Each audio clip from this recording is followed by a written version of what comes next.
everyone, and welcome to the 4th episode of Inside AMG.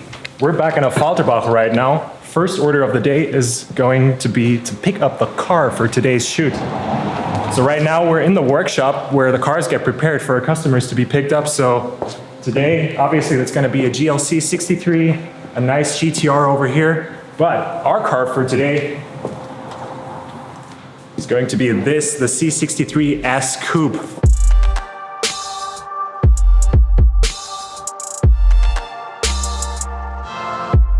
Fourth episode, fourth letter of the alphabet, the letter D. Now what could we do with the letter D? Today is going to be the big one. Today we're going to try and combine everything we've learned so far about driving dynamics. It's going to be D as in drift. So I'd say we head on over to Immendingen to the test track and try to bring this drifting topic to life.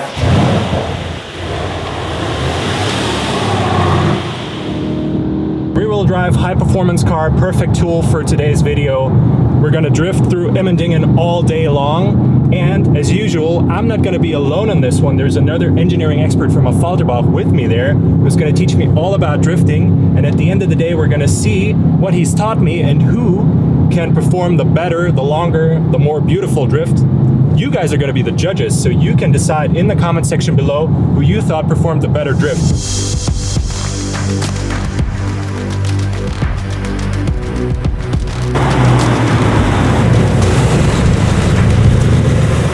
It's a beautiful and sunny day outside. Conditions are nearly perfect. The only thing missing right now is my partner for today's video.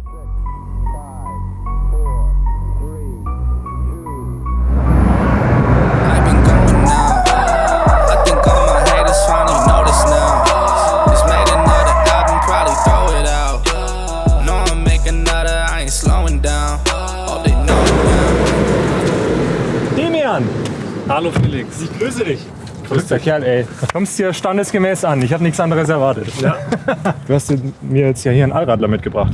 Korrekt. Und der ist fürs Driften geeignet? Ich möchte auch die Prognose setzen, dass du heute mit dem hier mehr Spaß haben wirst als mit dem. Tatsächlich? Mhm. Okay. Erzähl mir erstmal ein bisschen was von dir. Wer bist du? Was machst du bei AMG? Also ich bin Demian und ich bin verantwortlich bei AMG für die Fahrdynamik, für dieses Auto jetzt im Speziellen. Wir haben einzelne Experten für die verschiedenen Systeme wie ESP, Allrad, Lenkung, Sperrdifferential. Aber am Ende muss das alles zusammenspielen zu einem großen, ganzen Kunstwerk, sagen wir immer, fahrdynamischen Kunstwerk. Und das ist unsere Aufgabe ein Stück weit und auch das Privileg, das alles nachher fein zu schleifen und fein abzustimmen. Ich sag mal so ein bisschen wie ein Dirigent in einem Orchester, der entsprechend die ganzen Instrumente zusammen zu einem schönen, wohlklingenden Kunstwerk harmonisieren darf. Also wenn man mich als kleines Kind gefragt hätte, was ist mein absoluter Traumjob, dann hätte ich wahrscheinlich was gesagt, was genau in die Richtung geht. Was ist dein Background? Wie kriegt man so einen Job als Fahrdynamikintegrator? Ich hatte das Privileg, in meiner Kindheit und Jugendzeit ein bisschen Motorsport machen zu können. Von Formelsport zu Tourenwagensport. Nordschleife bin ich viel gefahren, 24-Stunden-Rennen habe ich auch schon bestritten.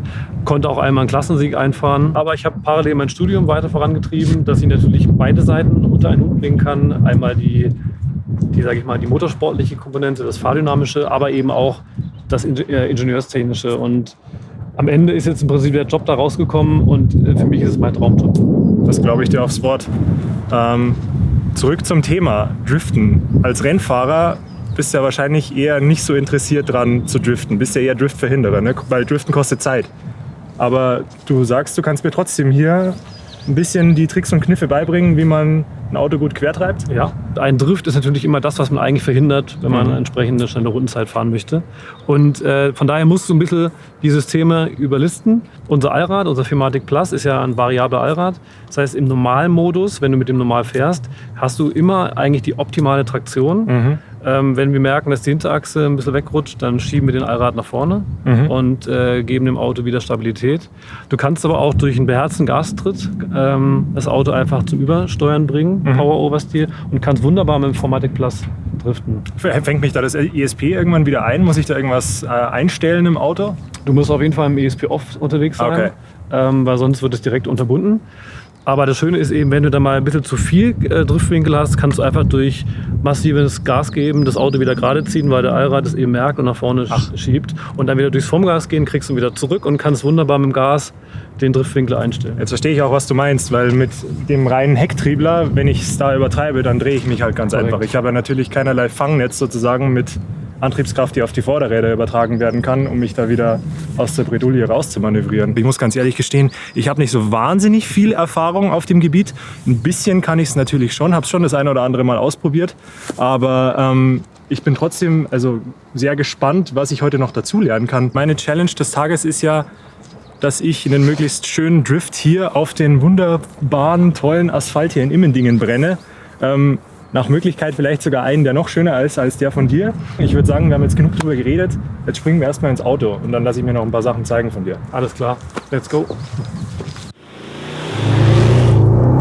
Okay. Ich fühle mich sehr sicher bei dir. Ich weiß, du kennst das Auto in- und auswendig. Du hast ja schon gesagt, für die Fahrdynamik-Integration von dem Auto verantwortlich. Und du bist auch derjenige, der die Rekordrunde auf der Nordschleife gefahren ist. Das ist richtig, ja. In diesem Fahrzeug. 7:25:41 war es, ne? Korrekt. Also wirklich beeindruckend. Mindestens so beeindruckend wie das hier. Das war jetzt übrigens alles hier Allraddrift. Wir sind noch nicht im Drift-Modus. Wahnsinn. Also man spürt, liegt wahrscheinlich auch an deinem gefühlvollen Gasfuß, wie graduell das Auto erst ausbricht. Also wir haben wirklich hier, mir zieht's fast das Gesicht vom Kopf. Wir haben hier Grip ohne Ende und irgendwann kommt er dann ganz langsam. Genau. Also wir haben ja keinen speziellen Allrad-Drift-Modus, sondern wir haben das Allrad so abgestimmt, dass du einfach ideal aus Kurven raus beschleunigen kannst. Leicht heckbasierte Allrad, dass du schön aus den Kurven raus beschleunigen kannst. Entsprechend das Heck schon ein bisschen in die Richtung drückt, wo du auch hin willst und dann entsprechend viel Schwung mit auf die Geraden nehmen kannst. Du kannst aber natürlich mit dem Auto auch schön driften, indem du einfach mal einen abrupten Gasstoß gibst. Und entsprechend einfach durch, wenn er quer kommt, Gasstoß, kannst du ihn wieder gerade ziehen. Also ich sehe ein bisschen auf deinem Knie, du modulierst immer so ganz leicht das Gaspedal und ziehst dann schön den Drift hier richtig graduell durch. Wahnsinn, Wahnsinn. Also sehr eindrucksvoll. Schauen wir uns mal einen Drift-Modus an. Genau, also wir haben jetzt im Prinzip schon das ganze Auto entsprechend richtig eingestellt. Wir sind hier auf Race, Getriebe ist manuell, ESP ist off. Und jetzt kann ich durch Betätigen beider Pedals und Bestätigen Pedal up, Driftmode aktiv. Eigentlich kinderleicht. Eigentlich kinderleicht, genau. Aber das, was danach kommt, ist wahrscheinlich nicht mehr so Richtig. kinderleicht. Jetzt haben wir halt 100% des Antriebsmoments auf der Hinterachse. Krass, ey. Also auch hier auf dem Beifahrersitz, es fühlt sich sofort ganz anders an. Ja. Aber er kommt schon viel schneller rum. Genau das, was jetzt gerade passiert ist, passiert eben im reinen Hecktriebmodus. Wir haben in dem Fall auch noch das elektronische Sperrdifferential übersperrt, die Haftreibung an der Hinterachse überlisten, indem wir... Was ist das denn? Okay.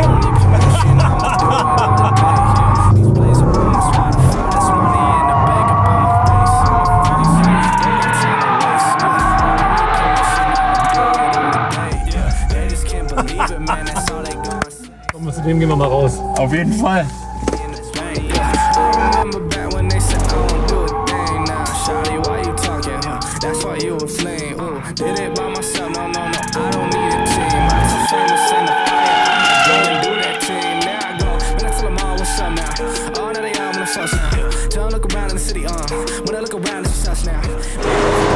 Hi. Grüß dich. Na? Hi, Alles gut bei dir? auf jeden Fall. Ich habe gehört, ihr dreht hier Videos über Drifts. Ja, ja. Und was hast du uns hier Unser eigentlich Geiles neuestes mitgebracht? Schmuckstück ist nicht eingeladen. Der eine oder andere kennt ihn vielleicht aus dem Weihnachtsvideo von AMG. Jetzt haben wir hier nochmal was ganz Besonderes, was das Thema Driftmode angeht, richtig? Definitiv, ja. Sagen wir mal, die Zukunft von fahrdynamischer Agilisierung haben wir jetzt hier dabei. Also nochmal was ganz Neues. Hier haben wir ja auch einen Allrad, aber einen anderen Allrad. Definitiv, ja. Diesmal sind wir hier komplett anders unterwegs als in den Fahrzeugen, die ihr gerade dabei habt. Also wir haben hier einen Frontmotor quer verbaut, leiten mit unserer Kardanwelle die Energie weiter an die Hinterachse und haben da ein völlig neu entwickeltes Hinterachsgetriebe drin, mit dem wir halt dann solche Späße machen können, wie das, was wir hier gerade gezeigt haben. Also, muss man sich erstmal auf der Zunge zergehen lassen. Wir Definitiv, kommen ja. ursprünglich vom Frontantrieb und Genau. kriegen es aber trotzdem hin, dass das Auto so quer geht, wie wir es jetzt gerade gesehen haben. Ja, Unfassbar. AMG-typisch halt. Unfassbar. Okay, wir haben jetzt wirklich alle Antriebskonzepte da, die man sich vorstellen kann. Reiner Heckantrieb, 4matic mit Driftmode auf der Hinterachse komplett und ein Hang-On-Allrad 4matic Plus. Genau. Wir haben hier eine riesengroße Asphaltfläche. Also feuerfrei. Geil. Ballin' can't beat me up 'cause I'm back in my zone now. 'Cause I'm back in my zone now.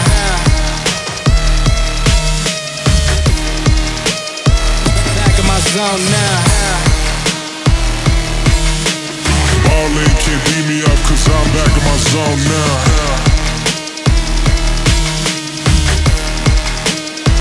Back in my zone now. Das ist absolut irre, was hier gerade passiert. In my zone. Please don't let me into my zone. Let me into my zone. Let me Ich sage nochmal vielen herzlichen Dank. Also ich muss ganz ehrlich sagen, ich bin richtig geplättet. Sehr gerne. Dass ich dich jetzt heute hier sehe. Ich würde dir aber auch ganz gerne mal die Chance geben, dass du ein bisschen was zu dir sagst, was du genau machst. Ich habe quasi die gleichen Aufgaben, die der Demian im X290 hat, habe ich in der MFA2-Plattform, also alles, was A-Klasse-Derivate betrifft. Das ist mein Verantwortungsbereich. Ja, Der Demian hat schon ein bisschen was erzählt zu eurem Aufgabengebiet, auch zur Aufgabenverteilung, wie das Ganze aussieht. Was ist denn jetzt hier so die Besonderheit? Also wir haben vorhin schon ein bisschen drüber gesprochen. bei dem Fahrzeug jetzt hier eine Besonderheit, wir müssen hier keine Bremseingriffe auf die Räder hinzufügen, um das Auto zu agilisieren, sondern wir können wirklich dahin das Antriebsmoment leiten, wo wir es brauchen. Okay. Das heißt also, damit können wir eine super Spreizung darstellen, die zum einen unglaublich stabile Fahrzeuge darstellt, bis hin zu dem, was man jetzt hier gerade wunderbar gesehen hat. Wir haben uns überlegt, wir machen hier heute noch so eine kleine Challenge und schauen, wer den schönsten Drift hinkriegt. Ich fühle mich hier jetzt gerade ziemlich eingeschüchtert, muss ich sagen, ob dem, was ich sehen durfte. Ich glaube, ich brauche noch ein bisschen Übung. Aber dann würde es mich freuen, wenn du da einfach gleich mitmachst nachher. Aber klar, Cool. selbstverständlich. Sehr cool. Dann sehen wir uns später nochmal. Dann bis nachher. And while I try and get a little more practice in the GT, you guys can enjoy some beauty shots of these two I hotties. just made it. Tell 'em checking numbers, man, you can't debate it. I'm tired about stage. I just started last May. Now I'm out getting paid. Tell 'em I need a raise. Get chips, no lays. All the God be the praise. Now they out throwing shade. What you say, what you say? Yeah, now I'm out of my wave. Get 'em out of my way, yeah. Send 'em all to the grave. Got 100,000 plays, yeah. Say I'm good for my age. Put respect in my name, yeah. Say it all to my face. Don't got time to just waste.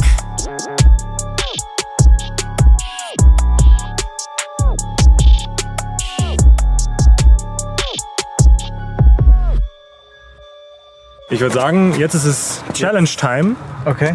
mit dem C63S. Demian, nachdem du ja so gut vorgelegt hast und mir jetzt auch ein bisschen gezeigt hast, wie es geht, würde ich sagen, mach du doch gleich mal einen Anfang. Seid euch da sicher? Auf jeden Fall fängst du jetzt mal an, ja. Dann schaue ich mal. dass Aber ich jetzt hier- noch eine Zwischenfrage. Wie lange müssen wir denn driften? Also jeder kriegt jetzt mal, ich würde sagen, einfach einen Versuch, hier einen schönen Kreis hinzulegen. Okay. Einen schönen Also Kreis. eine Runde sauber gedriftet. Genau, möglichst eine komplette Runde. Okay. Dann, Ab dafür. Let's go. Let's go. Demian. René.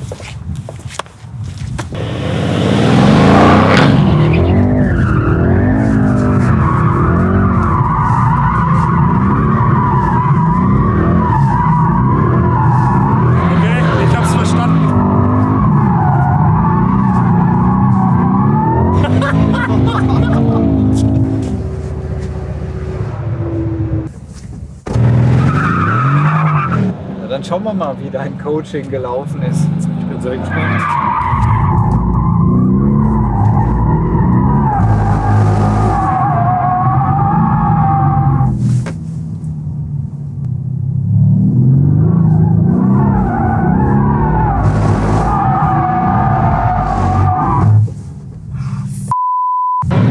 Geraucht hat's, nicht ganz der Kreis, aber Kann man als halben Kreis durchgehen lassen. okay, komm, sind wir mal nicht so. Ich würde mal sagen, das war jetzt mit viel Goodwill vielleicht ein Viertelkreis. Wir haben den halben Kreis. Halber Kreis. Ja. Wir Okay, waren bei einem halben. Dankeschön. Ich will gar nicht weiter verhandeln. Ich nehme mir dieses Angebot sehr, sehr dankend an und würde Super, sagen, René, du bist der Nächste, der an der Reihe Ja, ist. ich würde jetzt dann andersrum driften, alleine schon wegen den Vorderreifen und der Hinterreifen zuliebe. Ich hoffe, das ist okay für euch. Ich würde sagen, links hinten sind wir annähernd auf Slick-Niveau. Ja, Okay. also Ab dafür. Viel Spaß.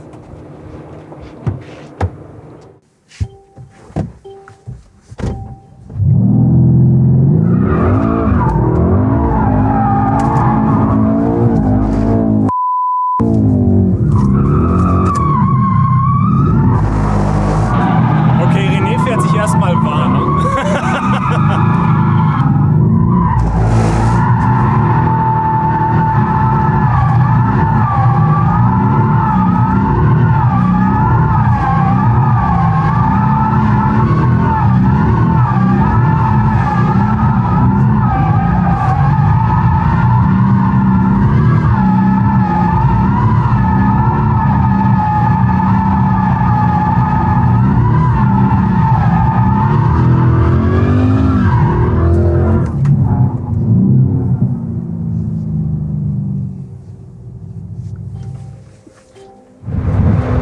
ja, hey, sorry. Chapeau, Herr Schepek. Da hat es mich etwas verspult im Ansatz.